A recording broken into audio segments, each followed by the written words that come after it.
Hello, Patrice. I hope you're doing well. Your episode's going live soon. How's life in Kinshasa? Good morning, everyone. Uh, Life in Kinshasa has become too normal. There is only a curfew that the authorities have imposed that is starting at uh, 10 p.m. at night, and it's pushing many people to rush home before the curfew time.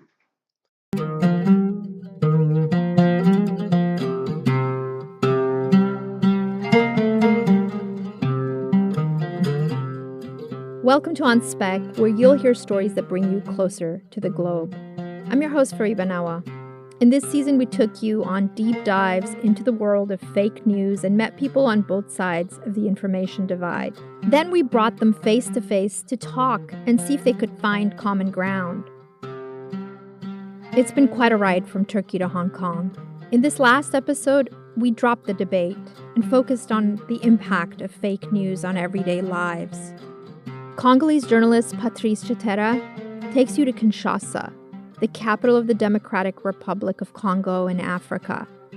There, disinformation about herbal treatments have killed and paralyzed Africans who believe they can cure COVID-19. Patrice's story is narrated by Louis Yuyi, a Zambian radio personality.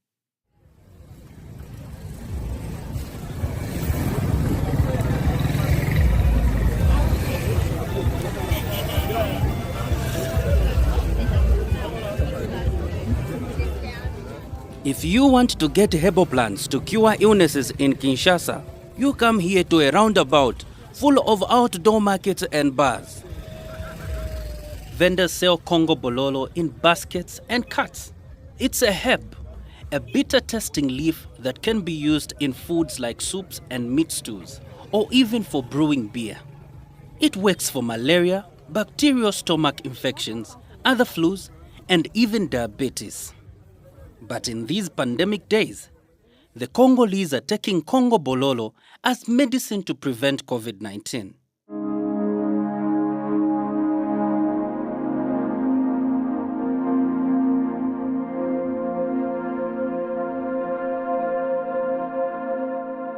It was March last year when COVID-19 hit Kinshasa, a dense and humid megacity, one of the most populous in Africa.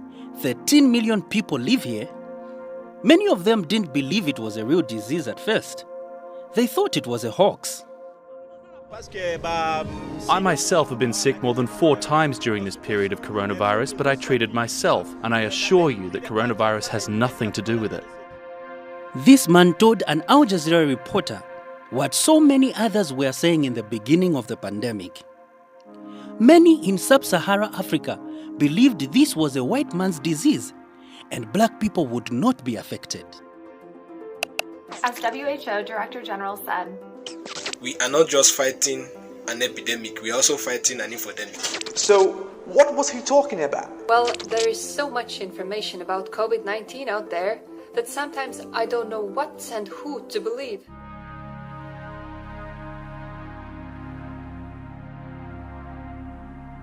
The World Health Organization sees the misinformation as such a crisis that they have coined the term infodemic and are working with many organizations to stop the fake news.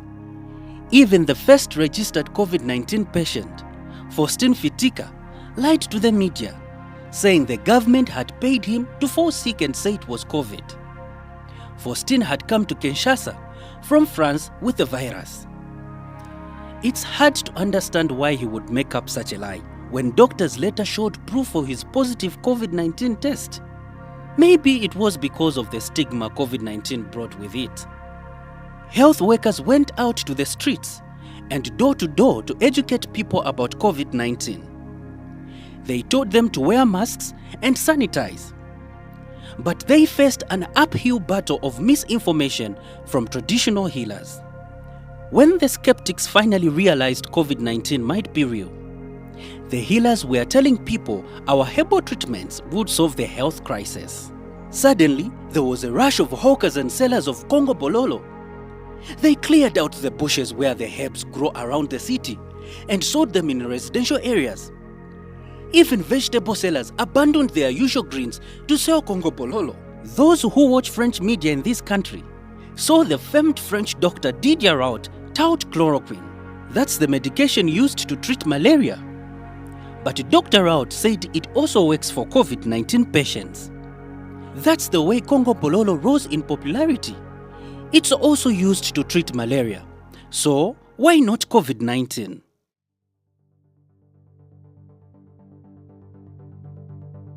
French-speaking Belgium brutally colonized the Congo in 1908, but Belgium left us its language and influences even after we declared our independence about half a century later. Je vous salue au nom du gouvernement congolais. À vous tous, mes amis, qui avez lutté sans relâche à nos côtés, je vous demande de faire. I knew this deadly virus was real, but I also thought Congo Bololo may protect me. Herbal treatments were a part of our African upbringing. I am 42 years old, a widower with no children. I lost my wife 3 years ago. I come from Eastern DRC. War has raged there for 25 years, with rivaling militias. The unrest in the East makes it hard for people to get an education and health care, while Kinshasa in the West suffers from poverty and gang violence. But the Congo region is full of natural resources like gold and diamond. We have a rich tropical forest like the Amazon and more than 80 million people who deserve to be educated and fed from their own land. Yet throughout our modern history, outsiders and our own people have pillaged our resources. When I was a child, my mother sold fish in the markets and my father was a civil servant.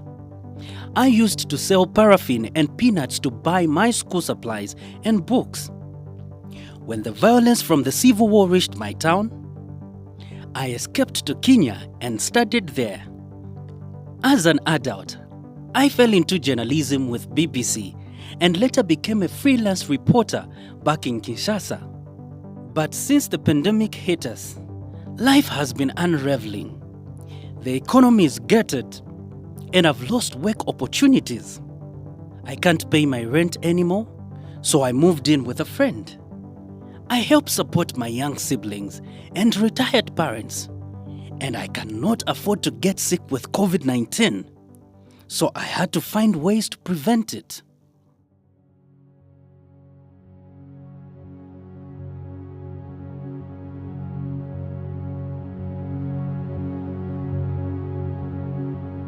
Congo Bololo isn't dangerous if prepared correctly, but mixing the potent leaves with lemon juice or taking too much of it, this herbal medicine can become toxic. Still, everybody was searching for the perfect concoction to prevent or cure COVID-19. I started asking around to find out more. I visited a friend who took me to see his aunt. She had been cooking the herbs into a liquid medicine for her grandchildren. She seemed to be experienced with Congo Bololo. She offered my friend and me a few glasses. I downed the entire glass and it was very bitter. I had to drink a can of soda to get rid of the taste. Afterwards, I got worried that I might have a bad reaction, so I bought more herbs as an antidote in case of an emergency. I was a bit paranoid. Just as rumors were circulating about COVID-19, so were stories about people's terrible reactions to mixtures of Congo Bololo.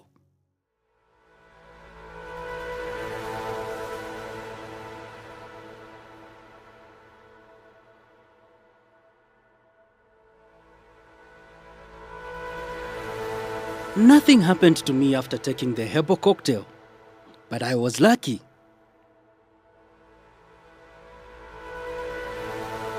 It wasn't long before I heard from a source in the government about a similar situation that ended in tragedy in the Makala village. A mother and her 3 children had taken Congo Bololo to prevent COVID-19. but it was apparently cooked with toxic ingredients. All 3 children died. Days later, their mother died too. I decided to find out exactly what happened, but getting there wasn't going to be easy. I paid for a ride on the back of a motorbike, halfway on paved roads. Then I walked for nearly an hour under the hot sun on dust and paved trails. Armed gangs are in control of some of the poorer areas, and it isn't safe to walk around. I was afraid I might get mugged. I took my phone, but I thought it might get stolen if I took it out to record, so I kept it in my trousers. But I made it to the village. There was no electricity, running water, or a proper healthcare clinic. I tried to talk to villagers about the mother and children. I asked who gave the mother the concoction, or did she make it herself? People avoided me. No one would talk to me about any details. They were scared that the mother and kids had died from witchcraft. In some ethnic groups in the Congo, they believe that if people die in your family, you may have killed them with witchcraft. Belief in witchcraft is widespread in villages in the Congo. People can blame a lot of things that go wrong on witchcraft, and the families accused of it are often stigmatized. No one wants to talk to them or about them. The villagers in Makala were also scared of the government.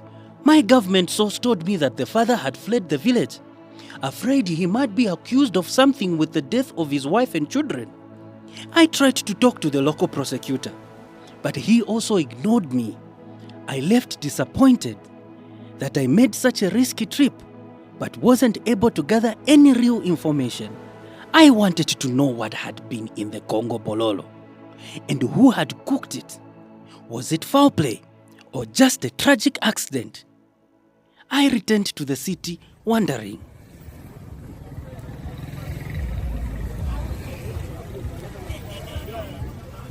Then a friend of mine told me about Fatu Falanga, a middle-aged woman whose mother had been paralyzed after taking Congo Bololo. I went to meet Fatu in her home, which was also a makeshift restaurant for home-cooked food. Her kids played as we talked.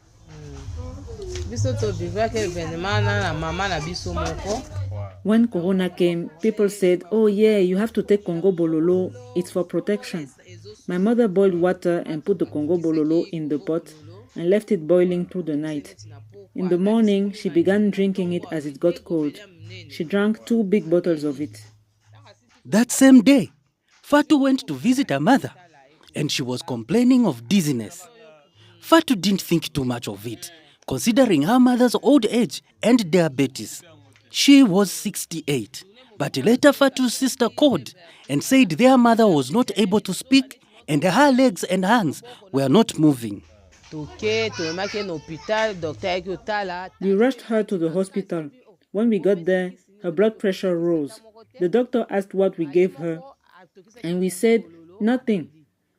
But we told him about the Congo Bololo, and the doctor said that's what made her blood pressure rise. She was paralyzed. He then decided to treat her paralysis with too many other medicines. Fatu and her siblings were angry with their mother for taking Congo Bololo without advice from a doctor. They paid for her medical bills. She was getting treatment with modern medicine at home and in the hospital. She was no longer speaking. With her mouth, legs and hands paralyzed, she was no longer doing anything. We just lift her up and hold her to go to the toilet in a jug. After a week, their mother started speaking again. And after 3 weeks, she began to walk and use her hands. Yet her legs still shiver and she's struggling to gain strength.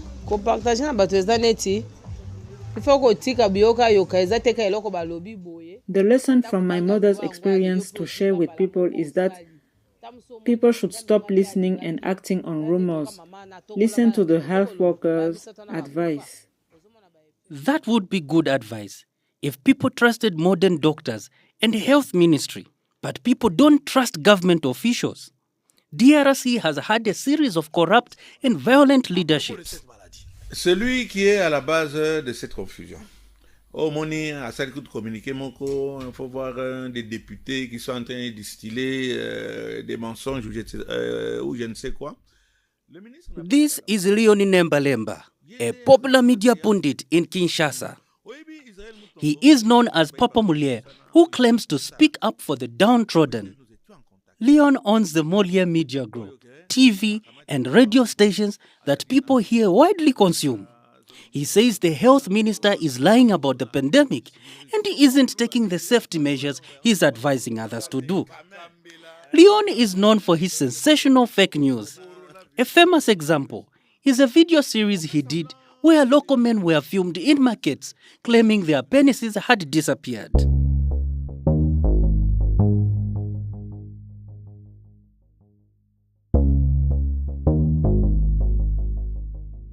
Leon's comments against the government added to people's suspicions about the pandemic. He also suggested that the government was embezzling COVID-19 funds, but there was no evidence for any of his accusations. The current president, Felix Tshisekedi, was democratically elected in 2018 after strongman Joseph Kabila stepped aside. This president is allowing opposition voices to speak, journalists to report freely, and the city has less crime. Shortly after the COVID-19 case, the health ministry imposed a quarantine and implemented a nationwide awareness campaign. Health officials had dealt with Ebola and other infectious diseases in the past, so they used that experience for COVID. Mes chers compatriotes, face à la propagation du virus, j'en appelle au sang-froid de toute la population. President Tshisekedi tells the Congolese to stay rational and not panic on national TV. Ni à la panique, ni à la manipulation, ni à la désinformation et à n'écouter que les conseils des scientifiques qui renseignent notre gouvernement à travers le ministère de la Santé, qui recommande les bons gestes à adopter.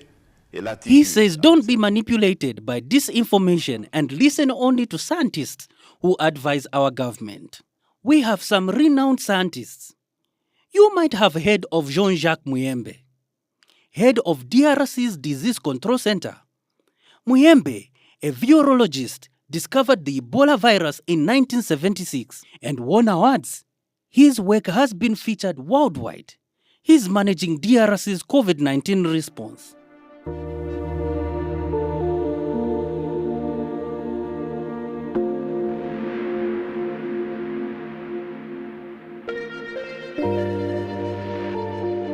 After taking the Congo Bololo, I was not convinced it could prevent COVID-19. I set off with my mask to find out what modern medicine could do if I got sick. I met with Dr. Gédéon Kachama, one of the physicians working with Muyembe. Oui, mais nous sommes. Je suis expert, je suis urgentiste. I'm an expert, an emergency physician. I've worked on Ebola, cholera outbreaks, and measles. We are always there to intervene in epidemic outbreaks. But for this pandemic, no country was really prepared, he says. Kachama diagnosed Faustine, the first COVID-19 patient. He also treated patients without a break in the hospital for 5 days at the onset of the outbreak. C'était catastrophique parce qu'il y a même des gens. It was catastrophic because there were patients whose legs were broken. When they heard that there is a COVID-19 case coming in, I can tell you it was tough. You'd see a patient dropping their crutches and running away, crawling. It was a moment that I'll never forget for the rest of my life. Une période que je peux jamais oublier dans ma vie. Outside this hospital, a mob gathered to attack the doctors because people thought the government was implanting the virus in their neighborhood.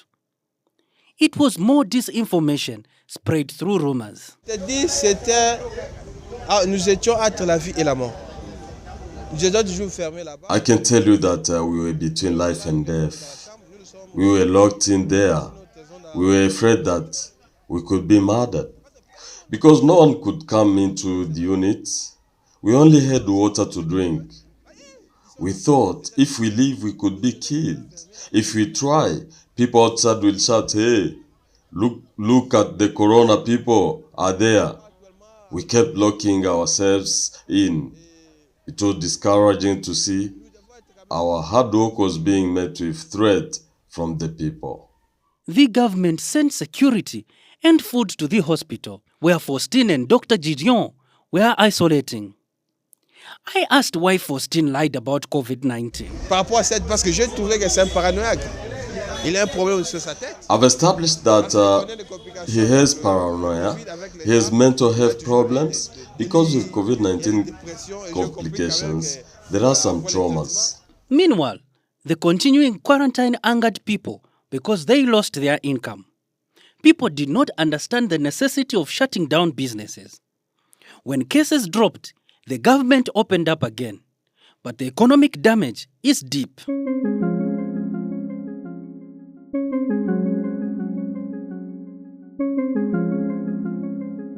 The DRC is officially reporting 31,000 cases and about 850 deaths from COVID-19. But take these numbers with a grain of salt. It's hard to access or know about cases in remote villages of DRC. Our death rate is low partially because we have such a young population. Now the AstraZeneca vaccine is available. But again, misinformation scared a lot of Congolese from getting jabbed. Some families stopped sending their kids to school because they thought government would forcibly vaccinate them. This was fake news. Rumors about the vaccine spread through word of mouth, mainstream media, and the internet. The government was constantly trying to stop the misinformation with facts in the media. It makes me sad to watch our people fall victim to disinformation. I know that our herbal plants are valuable to treat local illnesses, but they won't cure COVID-19. I plan to be vaccinated as soon as possible. At the moment, health workers and people over 65 can get it. The good news is that those spreading misinformation, traditional healers, the TV personalities and influencers have quieted down a bit. There is less Congo Bololo sold in the markets now. Most people seem to understand that this pandemic is very real. And unfortunately, there is no magic bullet to cure it.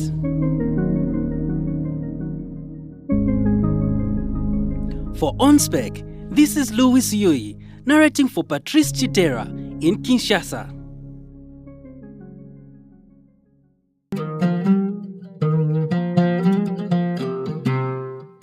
Thanks to Patrice for reporting and Louis for narrating our last story for this season from the DRC. The disinformation about this pandemic is rampant, even among those who are educated and have access to information worldwide. I couldn't imagine that we'd still be living through this pandemic last year, maybe because I wanted to believe we could get past it sooner, but here we are still in the pandemic. We're in weekend lockdown right now in Turkey. India is losing precious lives, so is Brazil, and the African continent is seeing waves of COVID-19 take more of its people. It seems simple enough scientifically. If governments provide vaccines faster and more people take them, we will have less variants, and the virus will become another flu we can survive. But the disinformation has prolonged this pandemic. How many people do you know who refuse to take the vaccine because of fake news? But we're going to get out of this eventually, and we as journalists just have to keep reporting the facts. Our On Spec team has worked tirelessly on this season for very little monetary gain. For this episode, Elisa Resnick and I edited the script. Oscar Duran produced and handled sound engineering. Thanks to Joe Gustine from the Queeristan podcast for doing the voiceovers, for Fatu Falanga, and Patrice Chitera for voicing Dr. Gideon Kashama. Kudos to Chris Zabrinski for the music. And much love to our interns who have been crucial to our team for this season, Ryan Barba, Veronica Steiner, and Lucrin Piper, all from Laney Community College in Oakland, California. Again, this was the last of 7 stories from our most innovative and ambitious season so far. We hope you liked it. If you did, don't forget to review and rate On Spec on Apple Podcasts or wherever you listen. And if you want us to continue covering these personalized documentaries from far corners of the world, please donate to our Patreon account. That way we can pay the freelancers we work with to bring original local perspectives to our stories. You can find the Patreon account on the About page of www.onspecpodcast.com. And thanks to our funders, the National Geographic Society, the European Journalism Fund, and those of you who donated to our Kickstarter. Next, we will do a Season 3 disinformation wrap-up with our favorite moments and backstories. We will also update you on what happened to the people we talked to. Stay tuned for that. This summer, we will be fundraising and marketing On Spec. Please help us spread the word among your friends that On Spec is an independent podcast for people who want to hear stories beyond their own borders. Keep in touch with us through social media or email at onspecpodcast@gmail.com. We are coming back for a 4th season later this year, so if you have not subscribed, press the subscribe button and have a great summer.